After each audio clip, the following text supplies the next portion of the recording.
예, 인생을 살면서 중심 잡기라는 그런 개념을 생각을 해보셨을 겁니다. 뭐 조금 실수해도 야 중심 잡어 이런 말을 듣고 또 어떤 운동을 할 때도 중심을 잘 잡아야 된다 라고 그렇게 하는 말들을 하고 듣고 그렇게 살아갑니다.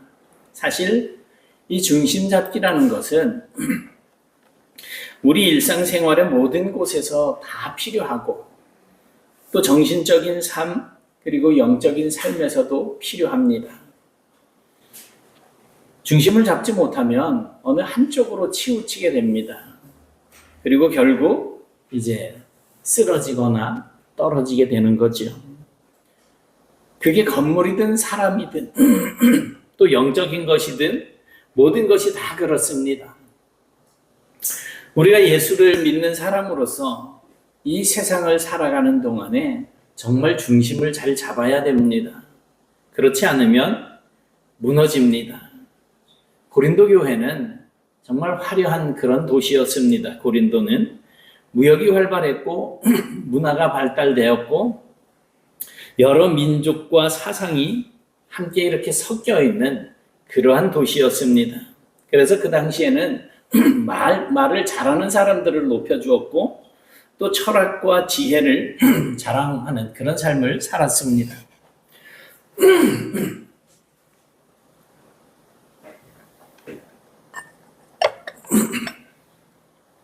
그런데 그런 세상의 어떤 가치가 이제 교회 안으로 들어오면서 복음보다 사람을 앞세우게 되는 그러한 결과가 나타나게 됩니다. 그리고 결국 이 사람들이 세상적인 문화를 교회가 받아들이면서 어떤 일이 벌어졌느냐 하면 나는 아볼로에게, 나는 바울에게, 나는 게바에게, 나는 그리스도에게 속했다 라고 하면서 파벌이 조성이 되어집니다. 그리고 하나님의 은혜보다, 그리스도의 은혜보다 자기 지식과 자기가 가진 그 은사를 자랑하는 이러한 모습이 교회 안에 나타나기 시작했던 겁니다. 그런 고린도 교회에 이제 사도 바울이 다시 복음의 중심을 세워줍니다. 그 중심이 뭡니까? 바로 십자가입니다. 그래서 오늘 우리는 고린도 교회의 상황과 이 본문의 말씀을 함께 보면서 왜 바울이 십자가를 다시 붙들게 하는지를 살펴보고자 합니다.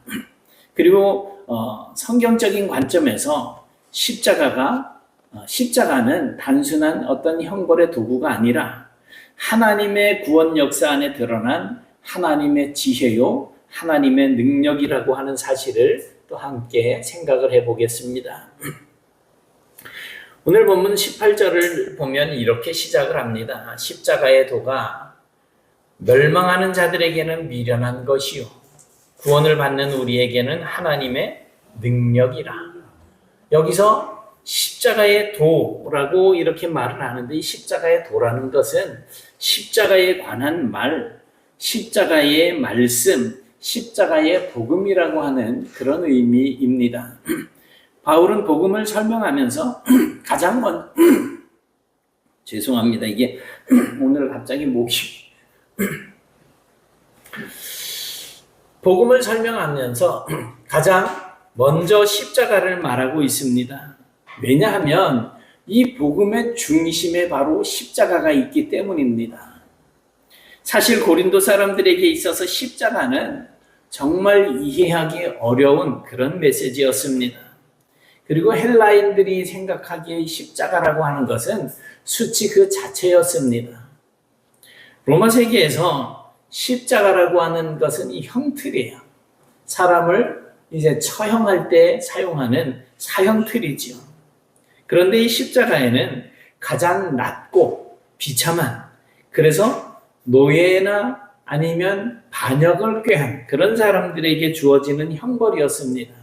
그러니 십자가에 달리면 정말 수치스러운 그런 어떤 상황이 되는 것입니다. 그러므로 십자가에 달린 구원자 예수를 전한다라고 하는 것은 세상 사람들의 눈으로 보기에는 정말 어리석기 그지없는 그런 일이었던 것입니다. 물론 유대인들에게 있어서도 십자가는 걸림돌이 되었습니다. 신명기 말씀에 의하면 나무에 달린 자는 하나님께 저주를 받은 자로 그렇게 여겼기 때문입니다. 그러니 예수님이 십자가에 달렸을 때, 그리고 그 예수가 제자들에 의해서 여전히 이렇게 추앙받고 있을 그때에 사도 바울도 예수를 하나님께 저주받아 죽은 자라고 그렇게 생각을 했었습니다.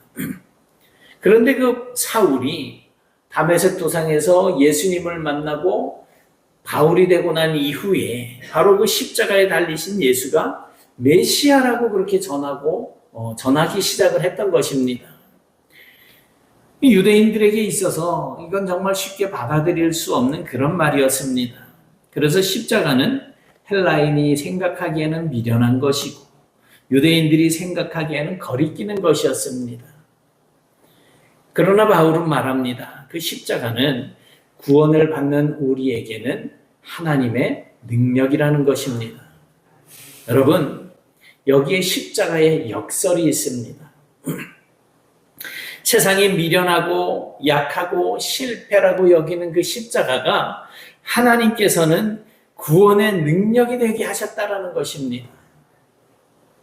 성경에서 하나님은 세상의 방식과 닮지 않은 다른 방식으로 일을 하셨습니다. 예를 들어서 하나님께서는 목동 다윗을 들어서 왕으로 세워서 그 왕권을 확립하셨고, 홍해 앞에서 아무것도 할 수 없었던 이스라엘을 통해서 크신 능력을 나타내셨습니다. 이처럼 하나님은 약한 자를 통해서 강한 자를 부끄럽게 하시고 또 작은 것을 통해서 큰 것을 이루셨다는 것입니다. 인간의 자랑이 끊어진 자리에서 하나님의 능력을 드러내셨습니다. 애굽은 강한 제국이었고 바로는 권력의 상징이었습니다. 애굽을 탈출했지만 홍해 앞에 선 이스라엘은 그야말로 아무 능력이 없었습니다. 앞에는 바다요, 뒤에는 쫓아오는 애굽의 군대, 그야말로 죽음의 문턱에 서 있는 그런 상황이었던 것입니다. 그런데 하나님께서는 바로 그 막다른 골목과 같은 그곳에서 길을 열어주셨습니다. 십자가도 마찬가지입니다. 죽음 앞에 선 인간의 눈에는 그냥 끝입니다. 실패이고 수치입니다. 그러나 하나님께서는 바로 그 모든 것이 끝났다라고 생각하고 수치라고 생각하고 실패라고 생각하는 그 자리에서 구원의 길을 열어주신 것입니다. 고린도 교회는 이러한 사실을 잊고 있었습니다. 그들은 십자가의 능력보다 사람들의 지혜를 더 크게 보고 있었습니다. 그들은 복음의 능력보다 말 잘하는 능력을 더 크고 존귀하게 생각을 했습니다. 그들은 그리스도의 낮아지심보다 자기들의 자랑을 더 좋아했습니다. 그래서 바울은 그런 그들 앞에서 다시 십자가를 이야기하고 있는 것입니다. 교회가요, 십자가를 잃어버리면 이제 사람을 자랑하는 공동체가 되고 또 세상을 닮아갈 수밖에 없게 되는 겁니다. 이제 어제도 무슨 요즘 알코올이 안 들어있는 술? 그런 거를 이렇게 판다면서요? 그거를 찾는 사람들이 많대요. 근데 취하지도 않은 상황에서 자기들끼리 모여가지고 춤추고 난리가 났어요. 근데 가끔 교회 이제 TV에서 교회 찬양하는 이런 모습들이 나타나잖아요. 큰 교회들이 찬양단이 앞에서 이런저런 악기를 연주를 하면서 찬양을 하는데 젊은 청년들이 방방 뛰고 난리가 아니에요. 제가 그 모습들이 이렇게 겹쳐지면서 교회 안에도 찬양을 빌미로 해서 자기의 스트레스를 풀려고 하는 사람들이 없지 않다라는 생각을 하게 됩니다. 찬양을 하고 또 어떤 행사를 통해 가지고 자신들이 훈련을 받고 하는 이런 모든 과정을 통해서 정말 하나님께서 베풀어 주시는 은혜를 생각하고 감격하고 기뻐하고 감사하는 삶의 자리로 나가야 되는데, 나 이런 훈련 받았어. 나 찬양하면서 은혜 그냥 막 받았어. 이런 이야기들을 한단 말이에요.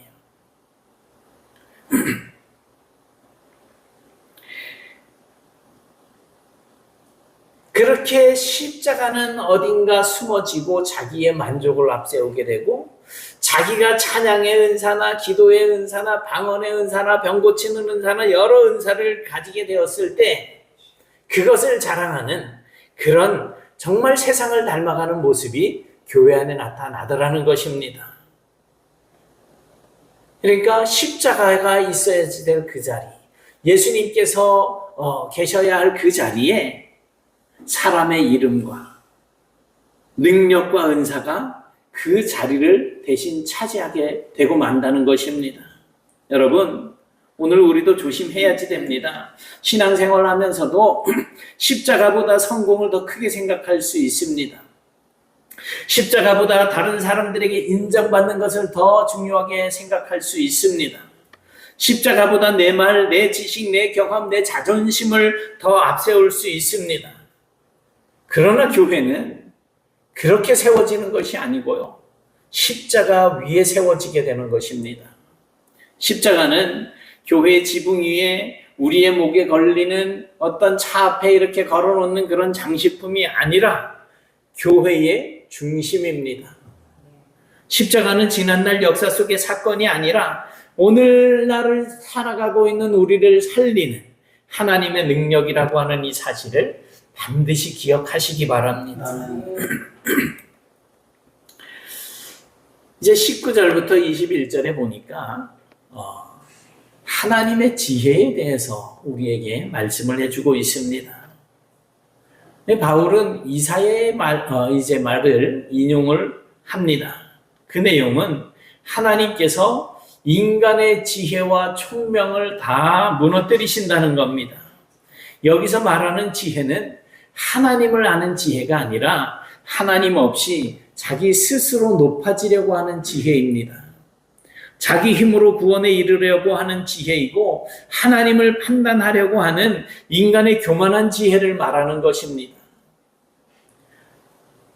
고린도 교회는, 이 고린도라고 하는 이 지방은 지혜를 자랑하는 도시였습니다. 헬라 문화권에서 지혜는 정말 매우 가치 있는 그런 것이었습니다. 사람들은 논리적으로 말을 하고 따지는 것을 좋아했고, 철학이나 수사학을 통해서 정말 진리에 이르려고 그렇게 애를 쓰던 도시였습니다. 그러나 21절에서 바울은 세상이 자기 지혜로 하나님을 알지 못한다라고 말씀을 하고 있습니다. 하나님께서는 우리에게 생각하고 배우는 그런 지성을 주셨습니다. 그러나 하나님 없는 지혜는 결국 하나님을 판단하는 교만으로 흐를 수 있다라고 하는 것입니다. 얼마나 많은 사람들이 하나님께서 창조하신 이 세상이 자연적으로 생겨났고 진화를 거듭해 왔다라고 이야기를 합니까? 하나님을 거부하는 그런 발언들을 얼마나 쉽게 합니까? 배우면 배울수록 그런 쪽으로 빠지는 사람들이 있다는 거예요. 학문도 필요합니다. 또 생각도 필요합니다. 그러나 인간의 지혜가 교만해져서 하나님을 판단하려고 하게 되면 그렇게 쌓아놓은 지혜는 오히려 하나님을 가려버리는 장벽이 되고 말 것입니다. 성경은 하나님을 경외하는 데서 지혜가 시작된다라고 우리에게 말씀해주고 있습니다. 그러니까 지혜는 머리의 재능만을 말하는 것이 아니고 하나님 앞에서 바르게 서는 삶의 방향을 말하는 것입니다. 우리가 지혜가 있다면 정말 하나님 앞으로 향하는 삶을 살아가게 된다라는 것입니다.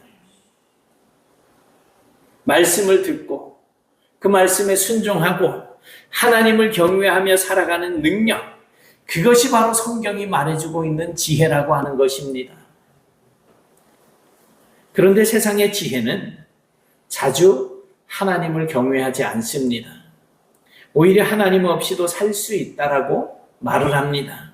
인간이 중심이라고, 힘이 곧 진리라고 그렇게 말을 하고 성공이 우리 인생에 있어서 최고의 가치라고 이야기하기도 합니다. 그러나 하나님은 십자가를 통해서 그러한 인간의 지혜를 무너뜨리셨습니다. 십자가는 인간의 지혜로는 만들어낼 수 없는 구원의 길입니다. 어느 철학자가 십자가를 구원의 길이라고 생각해낼 수가 있었겠습니까? 어느 권력자가, 어느 나라 왕이, 어느 나라 대통령이 자기 백성을 살리기 위해서 자기가 스스로 죽음을 선택할 수가 있었겠습니까? 그런데 하나님께서는 그렇게 하셨습니다. 하나님의 지혜는 사람의 지혜보다 깊습니다. 사람은 높아져야 이긴다라고 생각하지만 하나님은 낮아짐으로 이기셨습니다. 사람은 힘으로 정복해야 승리한다라고 생각하지만 하나님은 사랑과 희생으로 그렇게 구원하셨습니다. 사람은 죽음으로 끝이 난다라고 생각을 하지만 하나님께서는 그 십자가의 죽음을 통해서 생명의 길을 열어주셨던 것입니다. 그러므로 십자가는 지혜를 구하는 자들에게 하나님의 지혜를 드러냅니다. 유대인들은 표적을 구합니다. 헬라인들은 지혜를 찾았습니다. 표적이라고 하는 것은 전에도 여러 번 설명을 드렸지만 누군가 이제 구약에 예언되어진 대로 메시아라고 하는 사람이 나타났잖아요. 네가 메시아라고 하는 증거를 대라. 그래 소경이 눈이 떠지고 이 말을 못하는 사람이 입이 열려지고 말을 듣지 못하는 사람이 듣게 되고 앉은뱅이가 일어서고 죽은 자가 살아나는 이러한 것들이 그 사람이 메시아라고 하는 표적이라는 거예요. 유대인들은 그런 표적을 구했다는 거예요. 헬라인들은 지혜를 찾았다는 거예요.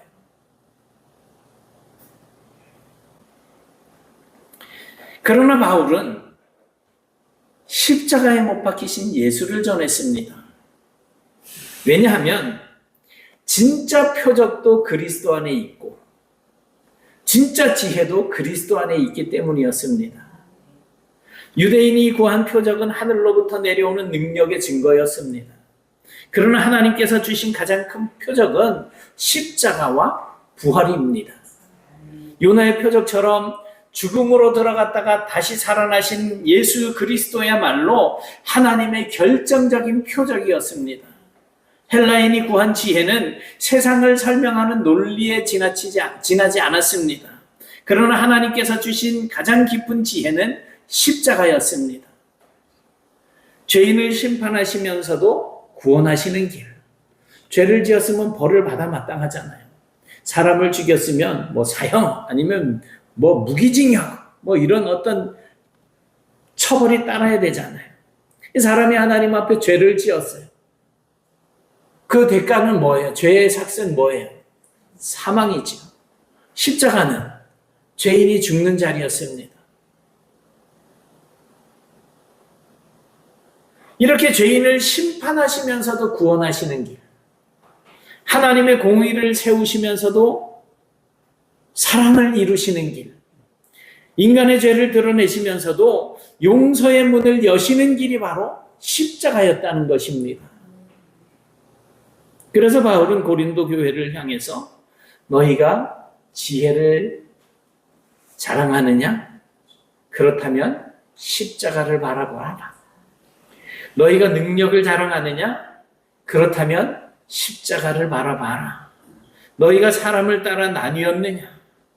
그렇다면 너희를 위해 십자가에 달리신 분이 누구인지를 보라는 것입니다.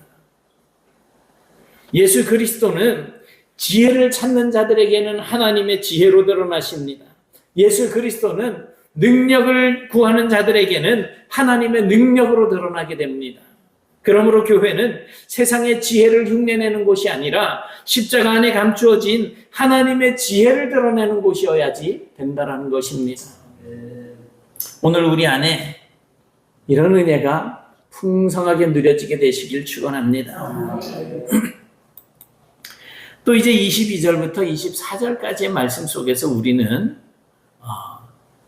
그리스도를 드러내는 십자가에 대해서 생각을 해볼 수가 있습니다. 이 말씀 속에서는 두 부류의 사람을 말하고 있습니다. 하나는 세상 기준으로 십자가를 판단하는 사람들이고, 다른 하나는 하나님의 부르심 안에서 십자가를 바라보는 사람들입니다. 유대인들은 표적을 구했습니다. 그들은 하나님의 능력이 눈에 보이게 나타나기를 원했습니다. 메시아가 온다면 로마를 꺾고 이스라엘을 회복시키고, 그리고 세계를 호령하던 다윗 왕궁의 그 영광이 이제 다시 세워질 것이라고 그렇게 기대를 했습니다. 그런데 예수님은 자기들을 배고프지 않게 하고 로마를 꺾어버릴 수 있었던 그 능력 많은 예수님은 그냥 십자가 달려 죽으셨습니다. 사람들 눈에는 보기에는 유대인의 왕이라고 하던 저 사람 십자가에 달려 죽음으로 그냥 그 메시아의 사역이 실패된 그런 모습으로 보이지 않았겠습니까? 그렇기 때문에 십자가는 유대인들에게는 거리끼는 것이 되었습니다. 헬라인은 지혜를 찾았습니다. 그들은 논리적으로 앞뒤가 맞고 또 철학적으로 설득력이 있고 인간의 생각에 맞는 그런 진리, 이해할 수 있는 진리를 원했습니다. 그런데 바울은 어이없게도 십자가에 달린 그리스도를 전했습니다. 죽은 자가 구원자라는 말, 저주의 나무에 달린 자가 하나님의 아들이라는 이 말은 유대인들에게는 아주 미련하게 들렸습니다. 그러나 바울은 오직 부르심을 받은 자들에게는 그리스도는 하나님의 능력이요 하나님의 지혜다라고 말씀을 하고 있습니다. 이것이 복음의 비밀인 거예요. 십자가는 누구에게나 같은 사건이지만 부르심을 받은 자들에게는 전혀 다르게 보입니다. 세상은 십자가를 실패로 보지만 믿음은 십자가를 통해서 구원을 보게 되는 것입니다. 세상은 십자가를 약함으로 보지만 믿음은 십자가에서 하나님의 능력을 봅니다. 세상은 십자가를 어리석음으로 보지만 믿음은 십자가에서 하나님의 지혜를 봅니다. 여러분, 우리는 하나님의 부르심을 받은 사람들입니다. 이 사실을 아는 것은 우리에게 너무나 중요합니다. 아브라함이 부르심을 받은 후에는 언약의 사람이 되었습니다. 미디안 광야에서 양을 치던 모세가 하나님의 부르심을 받은 이후에는 출애굽의 지도자가 되었습니다. 이스라엘은 애굽의 종이었지만 하나님의 부르심을 받은 이후에는 하나님의 백성이 되었습니다. 고린도 교회도 마찬가지입니다. 그들은 고린도라고 하는 부정부패가 만연한 세속적인 도시 안에 살고 있었던 사람들입니다. 그러나 그랬던 사람들이 하나님의 부르심을 받은 이후에는 하나님의 교회가 되었습니다. 그들은 십자가를 통해서 새롭게 해석이 된 사람들이었던 것입니다. 바울은 그들에게 너희는 세상의 지혜로 교회를 판단하지 말라고 말합니다. 너희는 세상의 능력으로 성도를 판단하지 말라고 말합니다. 너희는 십자가에 못 박힌 그리스도 안에서 너희 자신을 보라고 말을 합니다. 십자가는 우리 자신을 다시 보게 합니다. 내가 얼마나 강한 사람이냐가 아니라 예수님께서 나를 위해서 얼마나 낮아지셨는가를 보게 합니다. 내가 얼마나 지혜로운 사람인가가 아니라 하나님께서 그리스도 안에서 얼마나 깊은 지혜를 나타내셨는가를 보게 합니다. 그것이 바로 십자가입니다.